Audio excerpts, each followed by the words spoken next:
Once you start opening your heart, it begins to move into coherence. It begins to produce a measurable magnetic field up to 3 meters wide. Now that's frequency, that's energy. And all that energy, that frequency, carries information, carries an intent.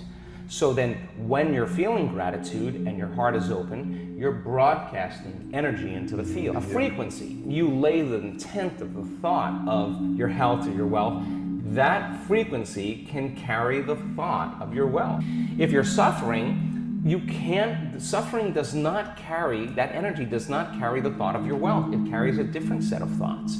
So then we're teaching people how to self-regulate, because if you're going to believe in that future that you're imagining with all of your heart, it better be open and activated. Right. And you better know how to self-regulate. And you have to know the moment you disconnect from the energy of your future because of some circumstance in your life and you lose that feeling, if you're practicing it on a daily basis with your eyes closed, then the next level is to be able to open your eyes and do it right in the moment and be able to self-regulate and change the frustration from some experience in your life back to the energy of your future. That requires great awareness and great effort. But if you have a community of people that are practicing this on a daily basis and they're connected to their future because that's where their mind is, they begin to want the future more than the emotions of the past. So we've done enough measurements to know that we can teach people how to do that, and we have evidence that people can sustain it for 45 minutes to an hour. It's a skill now. They know that they know how to do it. So now they have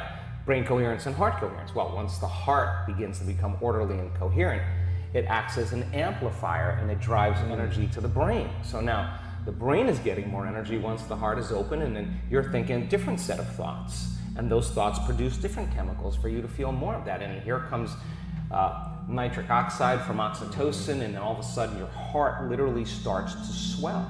It literally begins to open up. And there's more energy going there, and now you're coming from a different level of mind. Right. When you have coherence in the brain and heart, you have a laser of energy, and it could read information much better. You're living in stress, and your brain is shifting its attention from one person to another problem, to another thing, to another place to go. Each one of those things, there's an assignment of neurological networks in the brain. So the arousal of the stress hormones drives the brain into this high frequency, and you're trying to control and predict everything in your life, and your brain circuits are firing like a lightning storm in the clouds.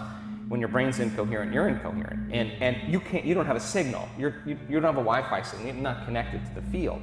How could you connect to energy and information if your signal hasn't become orderly?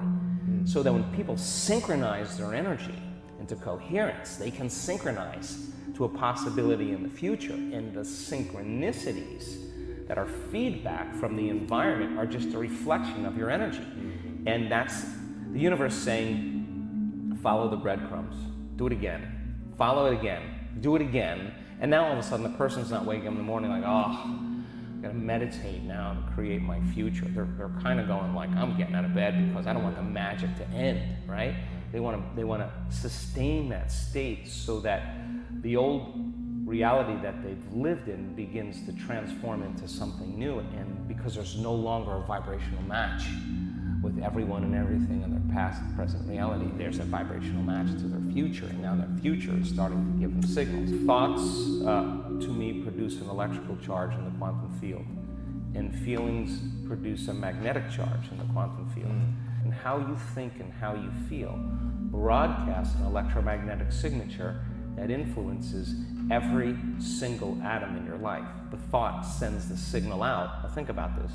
And the feeling draws the event back. So you could have the intent that you want wealth, you want health, you want success. That's your intent, that's your thought. But if you're waiting for the experience to happen to feel it, then you're not drawing the experience to you because you're not feeling the emotion, right? So then teaching people once again how to balance their thoughts and feelings, because you can enter that cycle either place. Sometimes we do a meditation, we start opening our heart, we start elevating the body's energy, and then those emotions can drive certain thoughts of your future. Other times, you open your awareness, you create brain coherence, you have the vision of your future, you begin to emotionally experience it. However you want to jump on that cycle, and then sustain it. Because the longer you're conscious of that energy, the more you're drawing your future to you. So then most people spend their lives, right? We live in this realm called space-time, three-dimensional reality, and you move your body through space. In three-dimensional reality, it takes time. Yeah. So everything, all your goals, all your dreams, all your visions, you're going to have to get your body up and drag it through space every day to pay off that, that home that's in your future, right? Right. When you create from the field instead of from matter, when there's a vibrational match between your energy and some potential, and your thoughts and feelings are coherent, now you are going to begin to collapse time and space, or the experience is going to be drawn to you. Now you're the vortex to your destiny, and now you don't have to go anywhere to get it because you're not playing by the rules of three-dimensional reality. What happens to your immune system when you do that? Well, it turns out we've done an experiment. Just 10 minutes a day, 3 times a day with 120 people, trading resentment, frustration, fear for gratitude, appreciation, and thankfulness. Measuring their immune response. The chemical immunoglobulin A, your primary defense against bacteria and viruses, the best flu shot you'll ever get, lives innately within you. Turns out when you're frustrated, when you're impatient, when you're fearful, the immune system dials down because you're in emergency. All your energy is going for some threat in your outer world. There's no energy in your inner world for growth and repair. But how do you turn that around? So then, as people begin to open their heart, can that chemical begin to elevate? 4 days, 50% change in the 120 people. Their IgA levels went up 50% in 4 days. That's your body's immune system is now upregulating genes that are making proteins and immunoglobulins and antibodies that you don't need a flu shot. In other words, your inner state is greater than your outer world. So then, just by doing that, we now know that your immune system is going to get stronger by the same means. Take 120 people or 50 people and measure 7,500 gene regulations.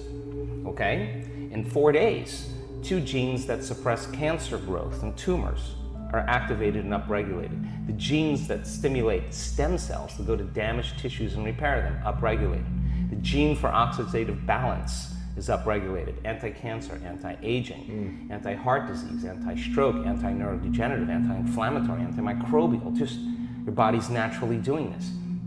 The gene for neurogenesis, the growth of new neurons in response to novel experiences and learning. This is 4 days. The gene switches on. So in 4 days, we now know that you can change your genetic destiny if you just practice the inner work. We have research to show that 60 days of meditation, 5 days a week, will lengthen your life. The telomeres, the little shoestrings on the end of your DNA, get longer. That means your biological age is changing.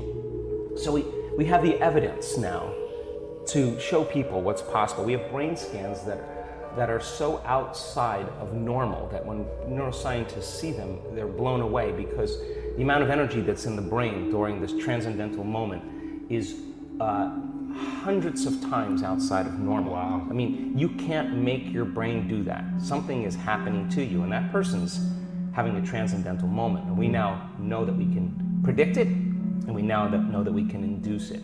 So then there's the evidence there. Then you take our community and you see people with stage 4 cancer, with Parkinson's disease, with myasthenia gravis, with lupus, with MS, with brain injuries, with rare genetic disorders, with vertigo, tinnitus, kidney failure, all kinds of health conditions, come to a week-long event, and then at the end of that event, they make significant strides in getting beyond the emotions of the past. Now think about this. The science says that the environment signals the gene. That's epigenetics.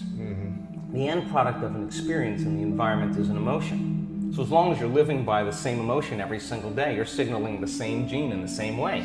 And if that gene is related to a survival emotion, a stress hormone, then you're downregulating the gene and you're creating disease. So when the person trades that emotion and really breaks free from the chains of their past, and now they're feeling an elevated emotion, well, now they're dialing down the gene for MS, and they're upregulating the gene for health and balance. And so The person, well, you'll say to them, where's the disease? Well, I'm not the same person.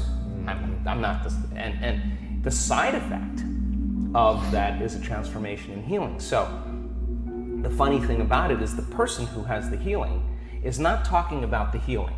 What they're talking about is how amazing they feel, because they're refreshed, they got a new lease on life.